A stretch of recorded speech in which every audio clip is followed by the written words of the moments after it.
Bonjour à tous et bienvenue chez Perspective Animée, ici Sandrone Wolf avec une nouvelle vidéo et aujourd'hui je vous amène une review d'un de mes mangas préférés qui est Yukio Holder et faut absolument que je fasse cette vidéo là après ce que j'ai trouvé hier au centre commercial pendant que j'achetais des cadeaux de Noël. Regardez-moi ça comment c'est une belle genre une belle page couverture de roman et encore mieux, regardez comment que Ken Akamatsu a dessiné ça, c'est absolument magnifique en une double page, ce qui est pas. J'ai pas vu ça dans beaucoup de mangas dans les pages couverture. C'est souvent une page couverture, une bande d'une autre couleur et à l'arrière juste le texte. Et ici, il a vraiment fait ça sur une seule plaine. Regardez, regardez comment c'est beau là. La montagne là dans le bas, c'est magnifique. Et quelque chose que je trouve absolument incroyable par rapport à ce manga, c'est à quel point il est sous-estimé, à quel point personne en parle. Tellement genre, j'ai jamais vu personne parler de Ken Akamatsu, à part peut-être genre moi, Tano pis Ishii. Je pense qu'on doit être dans les trois plus gros fans, du moins en Amérique du Nord, de ce manga-là. Peut-être que je vais faire la vidéo puis il va y avoir plein de monde, plein de fans qui vont venir voir la vidéo, mais je connais pas beaucoup de monde qui en parle. Et en relisant juste ce premier tome pour faire la vidéo, j'ai remarqué à quel point ce manga-là est excellent et il devrait être en train de combattre contre les gros mangas pour le rôle de meilleur manga et il n'est même pas dans les candidats. Pour moi, quand je vois des listes de meilleurs mangas puis il n'y a pas une seule œuvre de Ken Akamatsu, ça me déçoit énormément. Et je vais essayer d'expliquer pourquoi je trouve ce manga-là parfait. Alors, qu'est-ce qui sont les points forts de ce manga-là dans la vidéo? Et je vais essayer d'expliquer peut-être pourquoi est-ce que le monde ne veut pas nécessairement lire ce manga-là. Et pourquoi je comprendrais pourquoi quelqu'un ne le ferait pas. Mais je vais quand même vous dire, même si vous appréciez pas cet aspect-là de cet auteur, continuez quand même le lire. Et quand vous allez tomber dans les moments, dans les bons moments, vous allez comprendre à quel point c'est une œuvre magnifique. Et donc, il y a deux points que moi je considère qui sont extrêmement importants par rapport à Yukio Holder et ils sont tous les deux résumés dans une seule phrase qui est voici l'histoire de personnes amenées à devenir des êtres à part. Vraiment, cette phrase, c'est une petite phrase dans la quatrième de couverture. Je sais pas si c'est Akamatsu qui l'a faite, mais je pense que ça résume les deux gros thèmes que je veux aborder.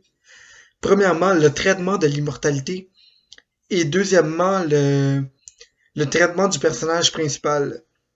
Premièrement, par rapport à l'immortalité, j'aimerais un peu discuter c'est quoi la vision qu'on a de l'immortalité dans le monde réel et la vision que Ken Akamatsu veut amener dans son manga. Souvent, quand on pense à l'immortalité, il y a l'opinion générale publique, c'est quelque chose de pas nécessairement positif, mais c'est quelque chose qu'on va aller chercher. Historiquement, les gens vont aller, par exemple, aller chercher la fontaine de jouvence pour, euh, pour ne jamais mourir.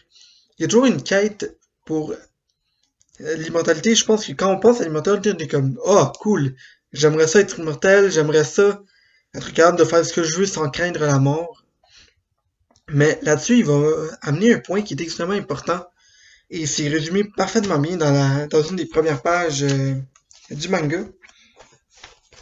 Quand t'es immortel et que tout le monde autour de toi ne l'est pas, tu veux juste voir tes amis mourir. Et regardez comment c'est beau. En haut, t'as tous les personnages de Nijima, qui est la première œuvre de Ken Akamatsu. En fait, non, c'est pas sa première œuvre, mais c'est la... En fait, Yukio Holder, c'est la séquelle de ce manga-là. Et regardez, ils sont tous ensemble. Evangeline continue d'avancer toute seule. Et à la fin, Evangeline est 100% seule. Et je considère ça comme étant... Genre, juste dans la première page du manga, tu comprends exactement à quel point l'immortalité, ça peut être quelque chose de compliqué. De voir mourir tes amis. Et je pense que il y a un des points qui est amené là-dedans, c'est jusqu'à quel point on peut continuer à être immortel avant d'arrêter d'aimer la vie.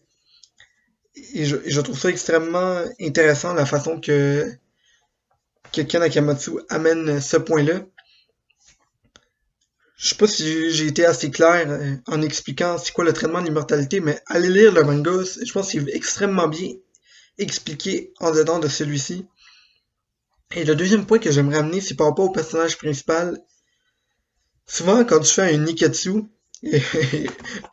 regardez sa face, il y a vraiment la face d'un personnage de Niketsu, il y a la personnalité d'un personnage de Niketsu, il y a le cerveau d'un personnage de Niketsu.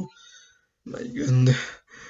Ils sont pas les personnes les plus brillantes de sa planète, on va se dire. En général, ok? Pas dans tous les Niketsu, mais en général. Mais un point qui est extrêmement important quand t'écris un Niketsu, c'est comme une. Je pense que Tano a fait une liste de c'est quoi les règles non écrites quand t'écris un Niketsu par rapport au personnage principal, par rapport à sa quête et tout ça. Et un point qui est extrêmement important, c'est avoir un personnage qui a un but clair. Et ici, on a un personnage qui a un but extrêmement ambigu, mais c'est ça qui rend le manga intéressant à lire.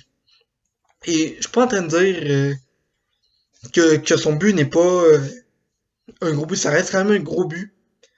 Comme, je suis en train de dire que son but est pas clair, même pour le personnage en soi. Comme quand tu regardes One Piece ou Naruto, le but de Luffy, c'est de devenir le roi des pirates. Naruto, son but, c'est de devenir Hokage.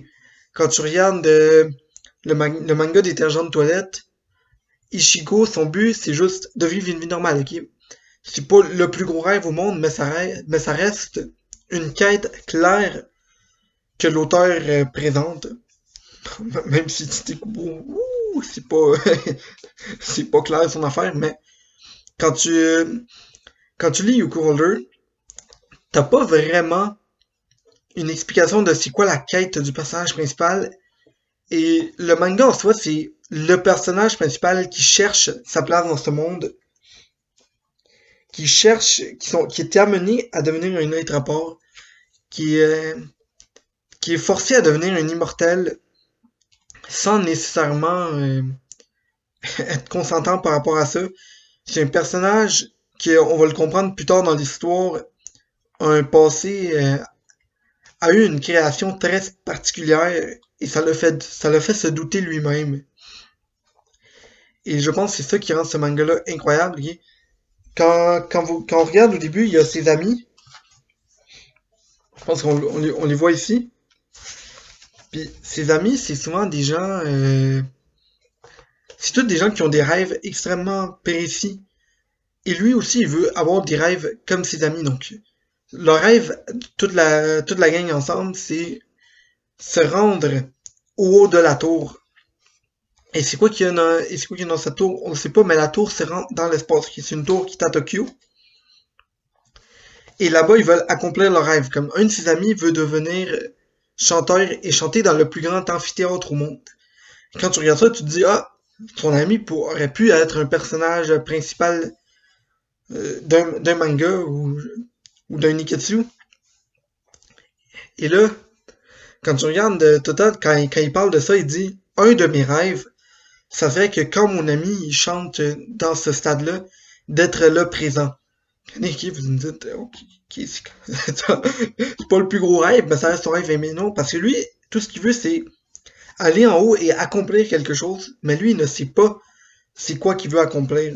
Et je pense que cette réflexion-là du personnage fait que ce manga-là se démarque des mangas qu'on lit d'habitude, et c'est un des points qui le rend un manga excellent.